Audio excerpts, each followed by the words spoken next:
A note from the author.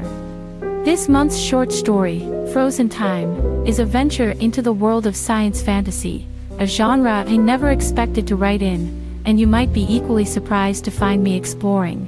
The inspiration for this tale comes from an article in Grist, a non-profit, independent media organization devoted to climate solutions and a just future. Not an affiliate link, just sharing the love. While their article is grounded in science, our story takes a fantastical twist. I hope you enjoy stepping into this unexpected blend of science and magic as much as I enjoyed writing it. Frozen Time. Something curious happened when Samuel dressed for work. On most Mondays, his routine was meticulous. Trousers first, followed by a button-up, quarter-zip, or t-shirt depending on the trends. He tailored all of his clothing with an immaculate fit. He tailored every piece to perfection. The ensemble was completed with his pocket watch, a stark contrast to his otherwise innovative style. Samuel, who prided himself on all things new, made one exception for the watch. It was his father's, passed down before his death, a relic of another time. That morning, however, was far from typical. A trickle of water slid beneath his door.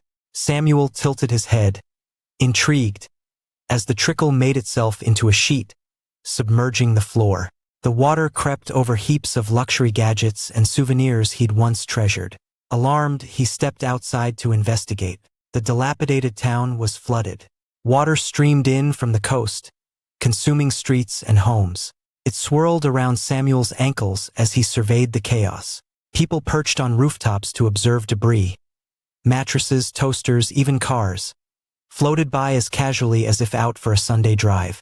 Samuel cast about for an explanation, but the truth was that he was more familiar with his espresso maker than any of the townspeople. And then Samuel saw the bodies. Face down and bloated, they drifted among the wreckage. He spotted a man, alive and waiting nearby, and seized his wrist. What in God's name is happening? His grip blanched the man's flesh. Desperate eyes stared back into his. We've ruined the world, he rasped. Climate change. The Pine Island Glacier collapsed into the sea. That's nonsense, Samuel snapped, releasing his arm. Climate change isn't real. The stranger drifted away in search of his family, leaving Samuel alone in the rising tide. He squinted against the glare of the sunlight on the water's surface. The rising water consumed his trousers.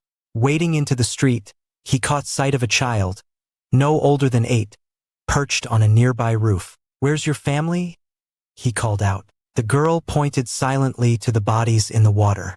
Samuel gasped and clambered onto the roof beside her. "If you think this is bad, wait until the Doomsday Glacier breaks free," she said, her small voice carrying an eerie authority. "It's the size of Florida and half a mile thick." Samuel swung his legs over the edge of the roof. "The glaciers again," he muttered. "It'll break in 2 days." The girl said, hugging her knees. "When it does, this town will be gone.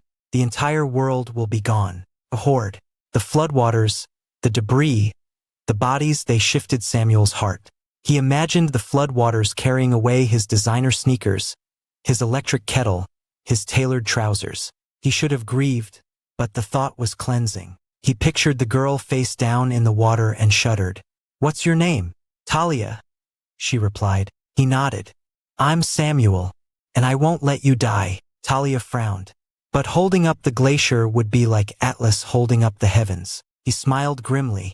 "It'll be a small penance for the global calamity I helped create." As the day wore on, ominous clouds rolled in, dark and dense like ink spilled across the horizon. Samuel and Talia huddled together on the roof, pondering the impossible. How does one secure a glacier the size of Florida and half a mile thick? "Think," Talia urged. "What do we have?" "We have trash in abundance," Samuel replied thoughtfully. "We have ships in the harbor," Talia added. Samuel clapped. "And I have my skills as a tailor." He turned to Talia, determination sharpening his voice. "I have an idea, but if we're going to survive, we'll need everyone's help." He cupped his hands to his mouth and shouted into the flooded streets. "Our trash is all we have left. Bring it to the sea, and I'll sew it into a curtain to hold the glacier's weight." Samuel waded through the water, repeating the call. Talia followed, Despite his protests to stay safe, the neighbors, united by despair, foraged the remains of their discarded lives. They dredged up everything the flood had taken. Broken electronics, old bikes, tattered furniture. Nothing was too insignificant for their salvation. Samuel commandeered a ship in the harbor, the Blue Marble, captained by a grizzled sailor named Boris. From the bow, he began sewing objects together at once, weaving hope into the mundane. Finished portions of curtain belied a grotesque masterpiece, each discarded item more beautiful in the tapestry than it had ever been on its own. Slowly, the growing fabric draped into the sea. With each yard of growing curtain, they sailed that much closer to the Doomsday Glacier. A fleet of battleships, each hauling a veritable mountain of refuse, joined the Blue Marble. Captain Boris dubbed the curtain the fabric of hope. Samuel soon learned that he need not save the world alone. A line of eager workers formed along the deck, each carrying their own grief. Their weathered hands worked tirelessly, weaving away old regrets. As the fleet crawled toward the glacier, the curtain took shape. If not for the leaden sky, brooding with storm clouds, Samuel may not have seen the soft glow coming from the fabric of hope. He paused, setting his needle and thread at his side. "It's beautiful," he murmured. "Bioluminescence," Talia replied. "Thousands of tiny creatures teaming up with the wreckage of man to create something brilliant." Despite their awe, or perhaps in addition to it, the sky opened wide, unleashing torrents of rain as if the heavens were angry with their plight. Samuel clutched his father's watch through his pocket, grasping it tightly as he secured his purchase on the drenched deck. "Hang on," Captain Boris bellowed. "We're almost there." Samuel felt the icy fingers of the sea lapping at his boots as the ship lurched. Ahead, the Doomsday Glacier loomed, its cold expanse groaning in protest like an old man stretching his bones. The glacier was ready to let go. Its luster reflected their likeness back to them, the good and the bad. Talia squeezed Samuel's hand, reminding him to sew. He retrieved his needle and thread and set about finishing the curtain. The Blue Marble and its fleet reached the end of the trash. Rows of men, women, and children lined the ship's railings, heads bent low like worshippers at an icy altar, sewing the last stitches. The fabric of hope was complete. They had only to hold it in place. But just as a shard of ice broke free, plunging into the sea with a terrible splash, the curtain began to unravel. A bicycle tire floated loose, followed by a Barbie doll. Spotting a hole in the fabric nearby, he pointed a shivering finger at it. With despair in her eyes, Talia cried out, "We need one last piece to hold it up." Samuel's heart broke in two for his young friend. She should be inheriting the world, not watching it crumble. Inheriting, that was it. He climbed the ship's railing. Talia gasped, her small fingers clutching his wrist. "No, Samuel, don't leave me. What are you doing?" He offered her a smile and replied, "The last piece, Talia." Before she could stop him, Samuel leapt into the frigid water. It gripped him at once like a vice, but he knew what he had to do. A chorus of horrified voices called out from above. With bioluminescence to light the way, he dove under the surface and found the hole. It was small and round, the size of his fist. He could plug the hole with one hand, sacrificing himself to save the world.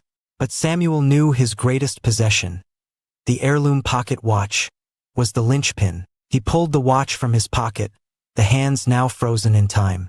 His fingers, stiff from the cold, couldn't hold on.